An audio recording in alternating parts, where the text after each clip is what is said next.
ত্রয়োদশ সংসদ নির্বাচন উপলক্ষে আপনি ঢাকা 14 আসনের ভোটার এটা জানি। আপনি যে ওয়ার্ডের কমিশনার ছিলেন 8 নং ওয়ার্ড, সেটিও ঢাকা 14 আসনের অন্তর্ভুক্ত। ত্রয়োদশ সংসদ নির্বাচনে এই আসনে কেমন প্রার্থী চাচ্ছেন? প্রথম চাচ্ছি হচ্ছে একজন প্রার্থী যে নাকি নির্ভীক, দলের জন্য একেবারেই আন্তরিক, দলের জন্য আমি বলবো না জান দেওয়ার কথা, কারণ বেঁচে থেকে কাজ করতে হবে, দলের প্রত্যেকটা নির্দেশনা মান্য করবে এবং জনগণের সাথে সম্পৃক্ত থাকবে। তারপরেও কোনো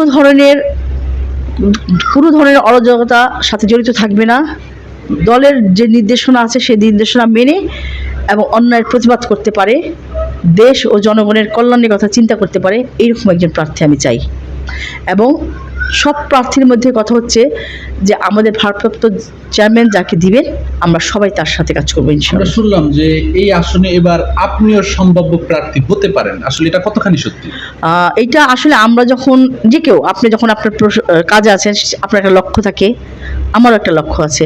আমি কমিশনার ছিলাম, আমি নির্যাতিত আছি, আমি দলের সাথে এখনো আছি, আমি জনগণের সাথে এখনো আছি, আমি চাইতেই পারি আমি দল, হ্যাঁ দল, আমি নমিনেশন চাইতেই পারি 14 আসনের এবং চাবো ইনশাআল্লাহ, সম্ভাবনা আছে ইনশাআল্লাহ। তবে দল যে সিদ্ধান্ত নেবে সেই সিদ্ধান্ত মেনে শ্রদ্ধাশীল। হ্যাঁ, ত্রয়োদশ সংসদ নির্বাচন উপলক্ষে আপনি যেহেতু 14 আসনের বাসিন্দা, ঢাকা মহানগর উত্তর বিএনপির যুগ্ম আহ্বায়ক, জনগণ বিএনপিকে কেন ভোট দিবে এবং জনগণের প্রতি আপনার বার্তাটা কি? ত্রয়োদশ সংসদ নির্বাচন জনগণ ভোট দিবে, জনগণ বিএনপিকে ভোট দিবে এই কারণে, বিএনপি কখনোই বলেনি আমাকে ক্ষমতায় বসাও।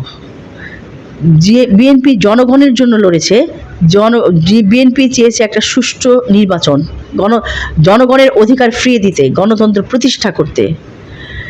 আমাদের ভারপ্রাপ্ত চেয়ারম্যান বলেনি আমাকে প্রধানমন্ত্রী বানিয়ে দাও, বা আমরা বলিনি আমাদের সংসদ বানিয়ে দাও। আমরা চাচ্ছি দেশের সংস্কার, দেশটা ভালো হোক, জনগণের মঙ্গল হোক, জনগণ ভালো থাকুক, এই জন্যই বিএনপি ভোট দেবে। জনগণের ভালোর জন্য বিএনপি ভোট দিবে। জনগণের প্রতি বার্তাটা কি? জনগণের বার্তা এইটাই, আপনারা যাতে আপনাদের উপর, আমরা গণতন্ত্রের জন্য লড়াই করতেছি, আমরা চাই আপনাদের ভোটার অধিকার আপনারা ফিরে পান। আপনারা দেখতেছেন দেশ কিভাবে চলতেছে, আগে কিভাবে চলেছে, এবং আপনারা দেখেন যে মানুষের কল্যাণে আমাদের ভারপ্রাপ্ত চেয়ারম্যান তারেক রহমান কি করছেন, আমাদের দেশনেত্রী বেগম খালেদা জিয়া, উনি নিজের সন্তানদের কথা ভাবে নাই, ওনার অনেক সুযোগ ছিল বিদেশে চলে যাওয়ার জন্য, উনি যান নাই, শুধু দেশ এবং জনগণের কথা চিন্তা করে উনি আছেন। প্রেসিডেন্ট জিয়াউর রহমান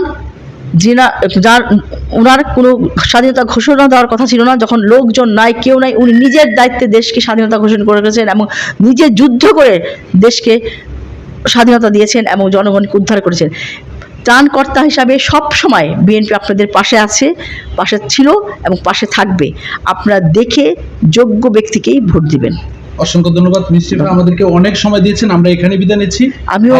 আমিও ধন্যবাদ দিচ্ছি আপনাদের এবং যারা এই অনুষ্ঠানটা দেখবে প্রত্যেকটা দর্শককেই ধন্যবাদ।